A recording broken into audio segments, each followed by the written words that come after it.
Alrighty, folks. Hello, lovelies. Hello. Are we live? I hope we're live. Who knows? Hello, lovelies. Today I am going to share with you some slides with you from one of my workshops just to help you figure out why your metabolism is fucked, right? Why it's so screwed that you can't lose weight. Okay. Now, if you're sat here thinking, I know why it's messed up. I already know why. It's because I've dieted for so long. Or maybe you're wondering how on earth you suddenly ended up here and nothing seems to be working for you no matter how hard you try. Then you're going to want to listen to this because this has changed everything for my clients. So, welcome along if you're new. And if you're watching on YouTube, just be sure to come over and check out our free community on Facebook. I am Bianca Jayne and I'm your plant-based weight loss queen. So, shall we get stuck into it? I can't even see if you can see my yes, okay, you can see. You can see. That's awesome. Okay, so I've stolen these slides from my other one of my other workshops. So if you feel like your body has just stopped working, or you find yourself saying things like, my metabolism is broken, it's my hormones, nothing works for me anymore, I eat healthy but nothing changes, I used to lose weight easily, now it's impossible, then this will all make sense, okay? So first I want to ask you, and I know this is going to sound a little left field, but do you believe in gravity? I want to know, do you believe in gravity? If no, are you okay, hun? If yes, good, we're on the same page. I will come back to this in just a second. So I've got to tell you beforehand, right? One day I was waiting for my client to come into the Zoom room when I got just this hilarious surprise. So we had been working together for a few weeks, and she was pretty much uncompromising on one thing, that she was one in a billion. She was the unicorn client. No matter what she tried, how hard she tried, she couldn't lose weight. She had Hashimoto's, hyperglycemia, hysterectomy in 2012, lupus, fibromyalgia, cancer. She wholeheartedly believed every single one of those problematic areas of her life was the reason why she couldn't lose weight, right? She was immune to weight loss. Now, after all that medication, after all the up and down, after all the emotional eating, she just figured, do you know what? My metabolism is screwed. It's broken. I'm helpless. This self-proclaimed unicorn, she popped up on my Zoom call, and her name had changed on the Zoom. I am not a unicorn. And so, for the first time in years, without the aid of medication, she lost weight. And I mean, it gives me like goosebumps because she had convinced herself that she was the only one on this planet. She was the only one on this planet that couldn't lose weight. So you're probably thinking, what the heck does this have to do with gravity? Well, if you believe in gravity, you understand that it is the law and cannot and has not been disproven, right? It is a law. So okay, if you believe that it is a law, I want you to watch this. And this is from someone who I follow on Instagram. Fantastic account.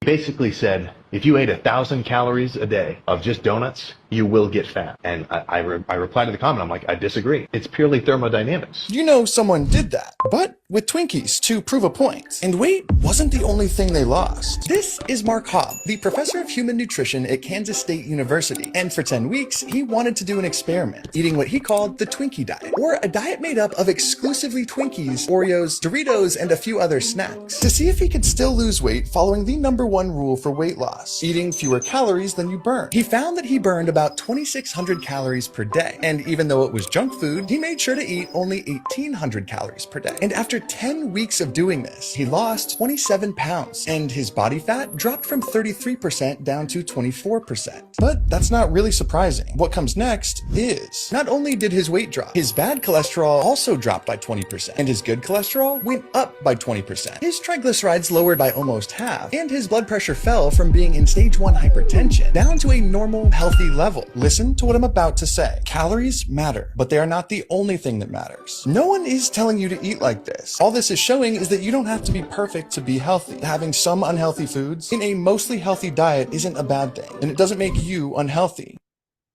So, something that is not up for debate, like gravity, is the law of thermodynamics. The law of thermodynamics states that energy cannot be created or destroyed, only transferred. Now, when it comes to weight loss, what that means is the energy you consume, food, the calories that you take in, versus the calories that you use. Things like movement, your metabolism, blinking, breathing, right? That equation determines change. Calories in versus calories out.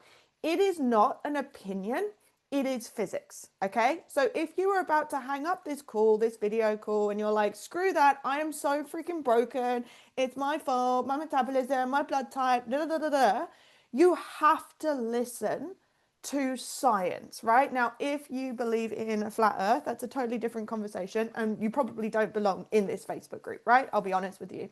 But if you can recognize that it is a principle, and I'm not saying it's not hard, I'm saying it is freaking hard. I'm just saying that is the principle. If you can recognize and just for a second recognize that that is the principle, we've got something to work with here. Okay, it's good news. It's good news. All you've got to do is recognize that that is fact. That's it. So if you eat in a calorie deficit, meaning if you eat less calories than you're burning, you will lose weight. Okay, if you eat in a surplus to the calories, you will gain weight. So I want you to put your hand up right now, or just let me know if you understand this principle, right? Logically, does this make sense? Now, I'm not asking for your opinion. Drop in the comments if, yes, if this makes sense. I'm not asking for your opinions. I'm not asking for your emotions. I'm not asking for your experiences right now or your excuses. I just want your recognition. Yes, it makes sense. No, it doesn't. Okay, not your experiences. Does it make sense or not? I know you're a unicorn. I know you want to believe that you're a unicorn, and I get that. Okay, this is a hard pill to swallow, guys. This is a hard pill to swallow because it feels freaking impossible, right? I get that. That's why you're all here.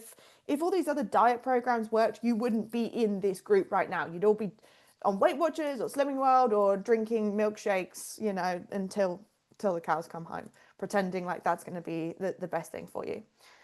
Like many women, one of my clients, Karen, she tried many of the typical dieting solutions. Nothing was working for her. And she also felt like a unicorn, right? This rare mythical creature hiding in plain sight of the world, undercover, pretty much like Batman. And so when she jumped on board, she didn't believe me that she wasn't a unicorn either, right? But I believe it. I have all these reasons why, blah, blah, blah, blah. So we took stock of what she was eating. She was having a typical, like, day-to-day healthy breakfast. She was having quick oats, a takeaway coffee, a sandwich for lunch with a rice cake for 3 p.m. snack. She was having pasta salad for dinner, right? Dieting for her was now suffering because she was always hungry. She was bored as hell with eating the same bland, boring foods, and she wasn't getting anywhere. So without counting the handful of trail mix that she was having right before she goes to bed, sometimes, some nights, only occasionally, only once in a while, right? Without counting that, she was roughly consuming about 2,845 calories, which is roughly around 1,200 above what she needed to be eating to lose a decent amount of weight, right? A sustainable amount of weight. That feels shitty. That feels restrictive. That's why it sucks, because you're doing it wrong, right? She was doing it wrong.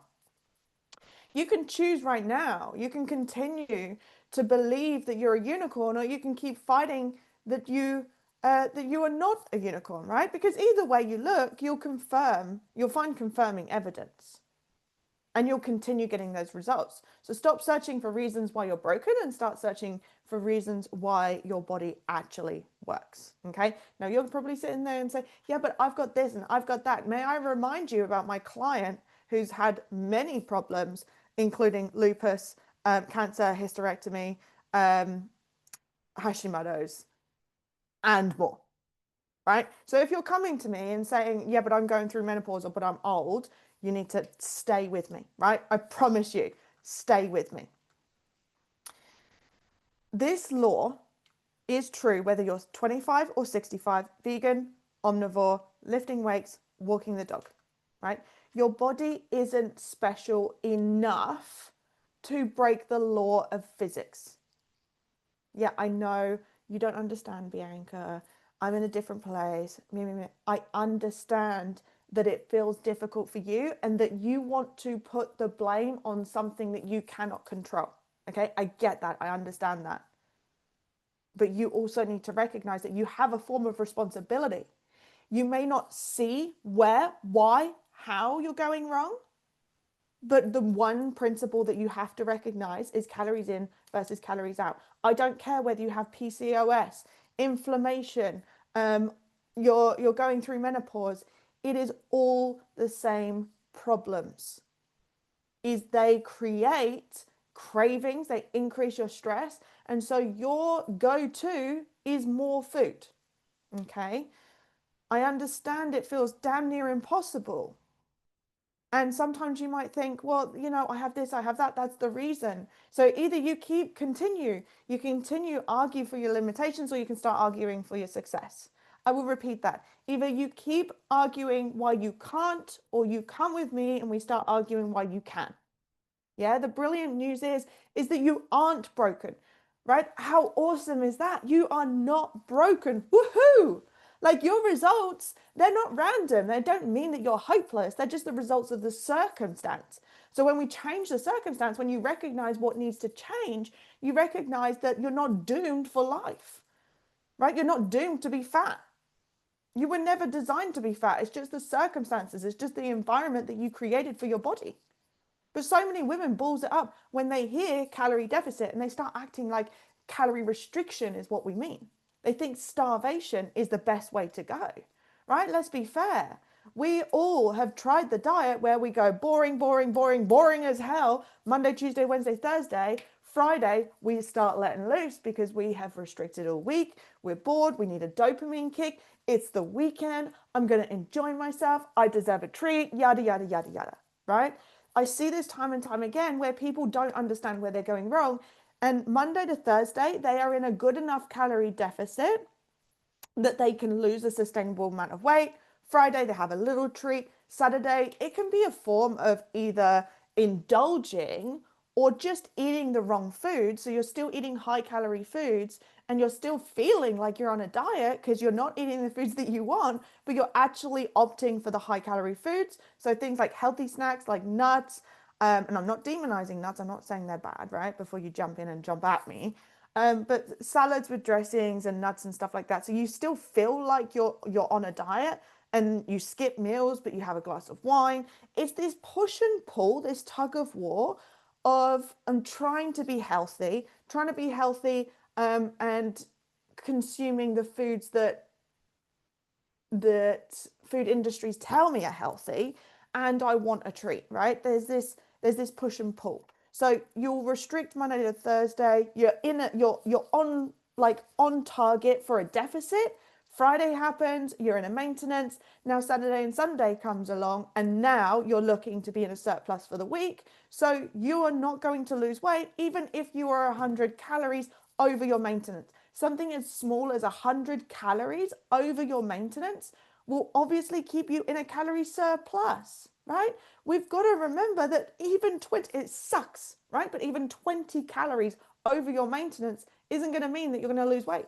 You have to be in a calorie deficit. Now, me and my clients, we don't count calories, okay? I teach clients how to do this in a sustainable way, because I don't know about you, but if you've ever used MyFitnessPal, you tracked your calories, tracked your macros, it is a freaking ball ache. I'm going to tell you that much. So if you have ever tracked, I teach people how to do it without tracking.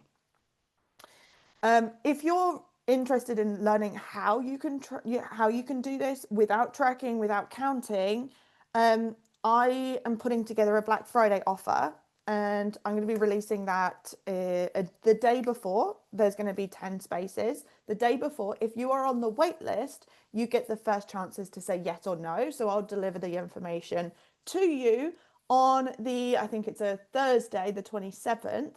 If you're in the wait list, you get the first dibs, and then the Black Friday will be released on the 28th. Still finalizing the details, but I know that it is going to include an introductory offer to my brand new front-end 12-week program, which is her rise. It's a 12-week introduction to the fundamentals, getting you on track, getting you losing weight, and introducing you to my new model, my new concept, which has been essentially created and curated over the last 5 years of working one-to-one with clients. So if you're interested in the Black Friday offer, you just want the details, just let me know. Just drop in waitlist in the comments right now. If you want to do that now, drop waitlist in the comments, and then I'll put you on the waitlist and I'll email you first. So I know that weight loss feels hard. It can feel unfair as well. But we've got to recognize that any diets like keto, fasting, Slimming World, shakes, points, they all work because they are built on the one principle that essentially puts you in a calorie deficit, right? That's the principle. They put you in a calorie deficit. They just go about it in different ways. They just make you starve your ass off for most of the day and then eat. They tell you to cut out all the junk food. They tell you to cut out carbs. Either way, it's not the method that's working, it's the underlying science that is creating essentially a calorie deficit. That's the only way they all work, but they're all wrapped up, marketed nice and pretty to make you think that it's something different, to make you think that it's something that you need. Well, actually, you just need a calorie deficit, but you can do it the frickin' hard way, or you can come and do it the easy way, and that's what I show my clients. So there's nothing special about these diets. They simply help you in one way or another stay in a calorie deficit. They're not teaching you how to stick it out in the long run, how you can make it sustainable, how you can make it feel easy, how you can do it without feeling hungry. Because we can't live in a calorie deficit our whole lives, else we're going to die and we're going to hate our lives. Right? What you're doing is simply cutting out foods, typically resulting in eating less junk. That's why as soon as you get that Friday feeling, some emotional shit happens, maybe Christmas happens, you want to treat yourself for doing so well in your diet, you have those foods, you fall back, you feel like a failure, you feel like shit, your belly feels like crap, you fall back hard and fast because you haven't learned how to do the things without using food. You haven't learned how to cope. You haven't learned how to deal with social anxiety without alcohol. That's sending you back into your calorie surplus. Restriction like this, it relies on willpower. And I'm going to tell you, by Friday, your willpower is paper fucking thin. So why are you relying on willpower when you need it the most? Why are you doing that? Willpower doesn't get you through life and a family emergency and work stress and deadlines. And then you're going on holiday next week. You've got wild hormones. You're really fucking hungry and you come home and the dog shit on the carpet. Right then, that paper thin willpower that you have spent like all week, that is non-existent. So what do we mean by a slow metabolism? Well, apart from the fact that it is essentially a sales technique to tell you that your metabolism is broken, your metabolism isn't broken, it has adapted. Okay, let's just put this exactly how it is. Your metabolism is slowing down in the sense that it's not breaking, it's adapting. And the good thing is if it's adapted to that way, it can adapt the positive way as well. Okay, so when you say my metabolism is slow or my metabolism is broken, what we are actually needing to recognize is that maybe you feel like you can't eat like you used to without gaining weight. Maybe weight loss feels harder. Maybe you regain your weight quickly and faster. So scientifically, the bit that changes the most is our resting metabolic rate, our RMR. So that is just the calories that your body burns, the energy that you need to just be a human being, right? That's your organs, your brains, your brain, your basic cell functionality. That also includes changes in movement, whether it's exercise, fidgeting, background movement, which we call NEAT, your non-exercise activity thermogenesis, which doesn't really matter for the presentation, right?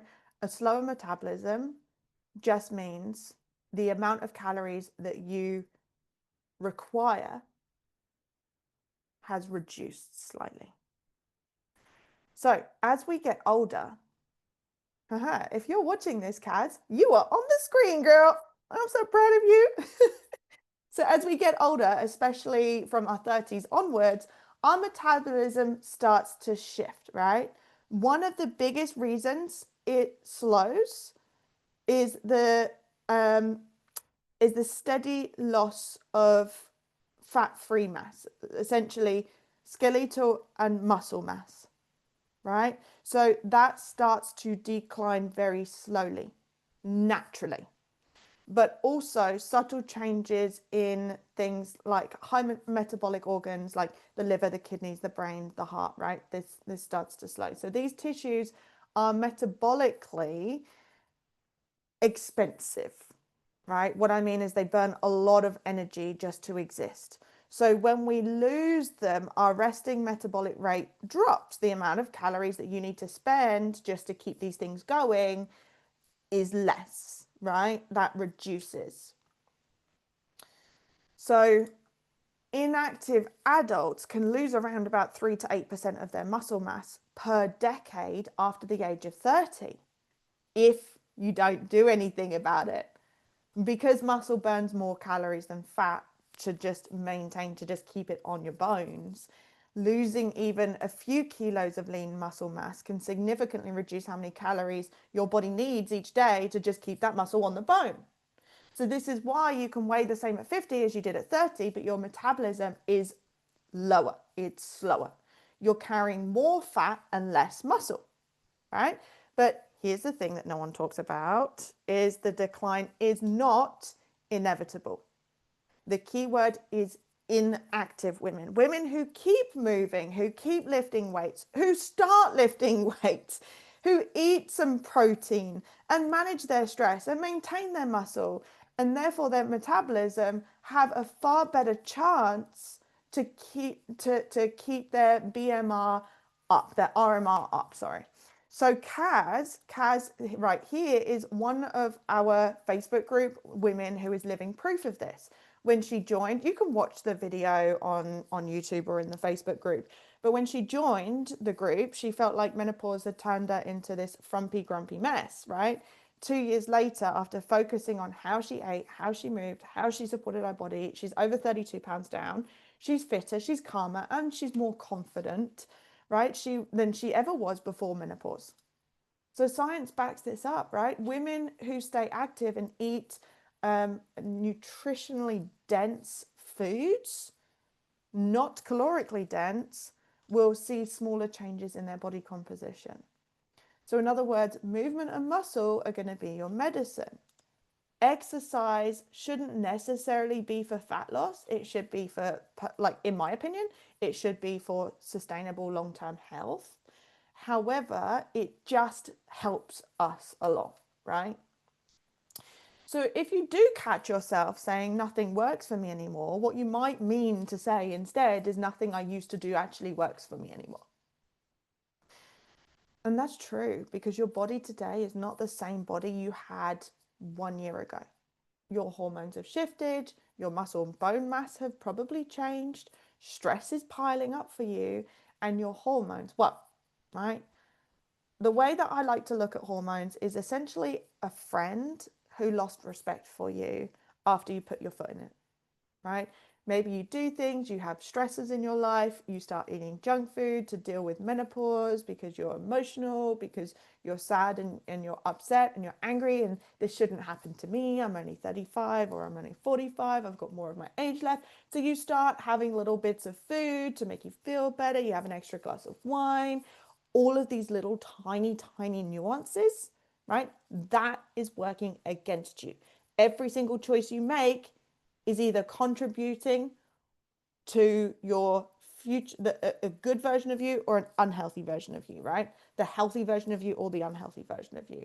I want you to think that every single time you make a decision, you're choosing which pot to put that in, right? If you want to become a healthier version of you, every single time you put that coin in the unhealthy or past version of you, you are still creating change, but it's not going in the way that you want it to, right? So If you've ever pushed your hormones out of whack, you don't feel hunger, you don't feel fullness, your cortisol is through the roof, they will come back, they will repair themselves when you give them the right environment.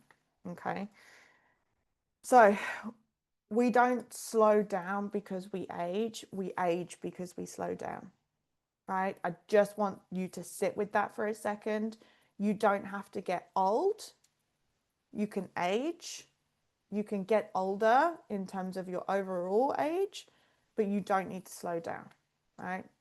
When we chronically restrict calories, our metabolism adapts. Yeah, it's the beauty about being a human being, and quite frankly, a bit of an assault from the diet industry. So there was a 6-year follow-up study. I don't know if anyone's seen this. I don't know if you've seen this before on TV, but there was a 6-year follow-up study from the show The Biggest Loser that showed that extreme dieting had slowed participants' resting metabolic rate by 500 calories lower than they expected for their body size. That's that's an entire meal's worth. You imagine that you're eating breakfast, lunch, and dinner, and now because your metabolism has slowed down so much, you can't have breakfast, right? I do recommend having breakfast, lunch, and dinner, but your portion sizes are now spread out across 3 meals instead of 2. Does that make sense? I hope it makes sense. So your resting metabolic rate is the number of calories that you burn at rest. Don't forget that. So when you are gaining weight and losing weight, what you're doing is you're actually impacting the amount of calories that you need to survive, which is obviously going to make it more difficult to be in a calorie deficit, because every single time you yo-yo, you're reducing the amount of calories that you need. So before you used to yo-yo diet, maybe let's say you needed 1,500 calories. Let's say nothing changed apart from a bunch of yo-yo dieting, right? Just for the sake of the example. Now you might need 10, 20% less calories. Okay, so over time, if you were dieting, if you've tried things like Weight Watchers and Slimming World and Herbalife and pills and shakes and all of this crap, and you use Ozempic or you use injections, right? What you're actually doing is creating this yo-yo effect, meaning that the amount of calories that you need to be in a deficit in order to lose weight is far fewer. So yes, that is why it feels so difficult, right? You can argue with me till the cows come home, Bianca, no matter how hard I try, I can't lose weight. Well, the thing is you have to try significantly harder and more and have far less food and far less calories than when you were younger, especially if you have yo-yo dieted, right? Don't forget that as we age, our muscle mass, our bone mass is going to decline anyway. So all of these things is like an onion. They're all individual layers, right? They're all piling on top. So there are so many reasons as to why it is more difficult for you. It is not impossible. Okay. And the reason why I get so passionate about this is because the diet industry is telling you that your metabolism is broken, your blood type, you're not eating for your blood type, you're lacking in this and lacking in that. It's all pretty much a bunch of bullshit. Okay. Menopausal women are the most well marketed niche area audience in the diet industry, because they are stereotypically in a place where they are more stable for money and in a job, and also struggling the most, right?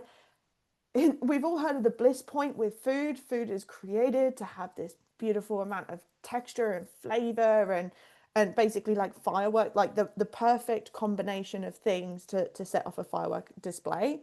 Menopausal women, right, peri or just post-menopause, are the diet market's ideal place to be, because you ladies are in a vulnerable position, right? And I'm going to be honest with you because I have seen this, and it is disgusting the way that people talk and tell you that your metabolism is fucked up, that you're broken. And you're probably going to look at this and say, well, Bianca, the title of this YouTube video, the title of this video is telling me that my metabolism is fucked up. And now you're telling me it's not fucked up. Yes, exactly. Because I had to get your attention, because the only thing that you think is stopping you is your broken metabolism. So if you just take this and do that, then that is the way that you're going to lose weight. I'm telling you right now, you have to be in a calorie deficit to lose weight. Now, of course, that looks very different for every individual person, right? You can make it really freaking hard on yourself, or you can make it really freaking easy. My clients, when they come to me, everything that they've been doing is just making it harder. So when I work with my clients, when I take them through the model, when I take them through the program, we make it easier, right? It's just the way that you work in your life, that what you've been told through the diet industry and through listening and hearing other people, what they do. That's the hard way. I show you the easy way. You can bounce back, right? You can absolutely bounce back. So why it feels harder with age, I've talked to you about that. Watch this little video while I'm talking to you. So NEAT, non-exercise activity thermogenesis, is the amount of calories that you burn from non-planned exercise. Okay, so what's going on? How does my... Okay, sorry. We are running out of battery, team. So hopefully this doesn't... Let's come off here and onto my crappy camera, okay? I'm sorry. If actually, we'll just wait for it to die. So NEAT is the exercise that you do from just like fidgeting and moving around. Essentially, if you increase the amount that you fidget and the way that you walk to work and stuff like that, you can increase. That can have a variation of 300 to 500 calories easily. Now, as you get older, of course, you're not going to be walking around as much. You're going to catch the bus. You're going to drive to and from work. So again, you're saving yourself an extra few hundred calories from just your lifestyle changes, okay? Then we have hormonal differences. I'm just going to breeze through this, guys, because this has already been an insane training. But then we have hormonal differences. So estrogen, progesterone, and testosterone, they all start shifting around, and what they cause is an imbalance in stress, in emotions, in sleep. Now, when you have impacted sleep, you naturally have more cravings. Statistically, you will consume 300 more calories the next day because you don't have any energy, right? So even these hormones are going to make you want to eat more. But again, it's not the hormones, it's not the menopause, it's the eating, right? So everything we do, it increases the calories that we burn. So your metabolism doesn't randomly break. It's responding to aging, muscle loss, repeated dieting, essentially less movement, hormonal shifts, illness, meds, stress, sleep. But underlying everything, it is a matter of calories in versus calories out. That is it. You can make it easy on yourself, or you can make it hard for yourself, okay? So I want you to let me know if this video was helpful. Did it give you hope? And let me know if you'd like a part 2 on how to naturally boost your metabolism to lose weight. Essentially, would you like a part 2 on what my clients are doing to lose weight? So let me know how you found this, and I look forward to seeing you in part 2 if you want it. Just drop the words part 2 below. And don't forget, drop the word waitlist if you would like to be on the Black Friday waitlist. Take care, guys, and I'll see you soon. Bye.